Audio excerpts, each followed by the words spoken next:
আসসালামু আলাইকুম সবাইকে। আজকে আমি তোমাদের জন্য একটা আই লুক ক্রিয়েট করে দেখাবো। ইজি আর সিম্পল ভাবে আমি আই লুকটা ক্রিয়েট করব লিপস্টিক দিয়ে। তো ফার্স্টেই আমি আমার আইব্রোটা ড্র করে নিয়েছি, দেন আমি কনসিলার দিয়ে দিচ্ছি। তো তোমরাও তো খুব সুন্দর করে কনসিলারটা দিয়ে ব্লেন্ড করে নিবা। তো ব্লেন্ড করার আগে কিন্তু অবশ্যই যে ব্লেন্ড পোজটা রয়েছে সেটাকে কিন্তু ভিজিয়ে রাখতে হবে কিছুক্ষণ, তারপর কিন্তু পানিটা জড়িয়ে নিতে হবে। তো এখানে আমি পাউডার দিয়ে দিচ্ছি, মানে লুজ পাউডার ইউজ করতেছি। তোমরাও এখানে লুজ পাউডার ইউজ করবা, তোমাদের যতটুকু প্রয়োজন ততটুকু ইউজ করবা, ভালো করে ব্লেন্ড করবা। দেন আমি এখানে নোট কালারের লিপস্টিক নিয়ে নিয়েছি, এটাকে জাস্ট হাতের মধ্যে নিয়ে তারপর এটাকে ভালো করে ব্লেন্ড করে আমি জাস্ট আমার চোখের উপর দিয়ে সুন্দর করে এটাকে ব্রাশ করে নিচ্ছি। আমি কিন্তু হাত দিয়ে ব্রাশ করছি, তোমরাও লিপস্টিকটা দিলে অবশ্যই হাত দিয়ে ব্রাশ করবা।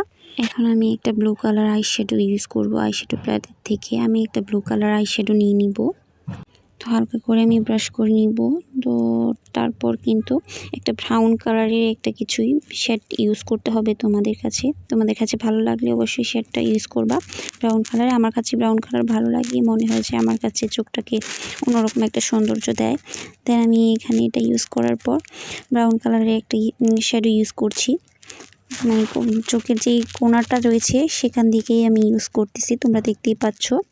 দেন আমি একটা ব্রাউন কালার আর একটা হচ্ছে মেরুন কালার, দুইটা মিক্সড করে দেন আমি চোখের নিচে ইউজ করেছি। তোমরা ওইভাবে ইউজ করবা, দেখতে ভালো লাগবে। তারপর তোমরা হাইলাইট করে নিবা চোখের কর্নারগুলোতে। আর দেন হচ্ছে যেখানে আইব্রোজটা ড্র করেছো সেখানেও কিছু হাইলাইট করে নিবা। আমি করে নিয়েছি, সেটা দেখাতে পারিনি। তারপর চোখের উপর দিয়ে আমি আইলাইনার দিয়ে এটাকে সেট করে নেব। তো এটাই হচ্ছে আমার ফাইনাল লুক। কেমন হয়েছে অবশ্যই কমেন্টস করে জানাবা। আর ভিডিওগুলো ভালো লাগলে অবশ্যই লাইক কমেন্ট শেয়ার করবা। আর ইউটিউব চ্যানেলটাকে একটা সাবস্ক্রাইব করবা। ফেসবুক পেজ থেকে দেখে থাকলে ফেসবুক পেজটাকে একটা ফলো দিয়ে যাবা। ধন্যবাদ সবাইকে, টাটা, বাই বাই।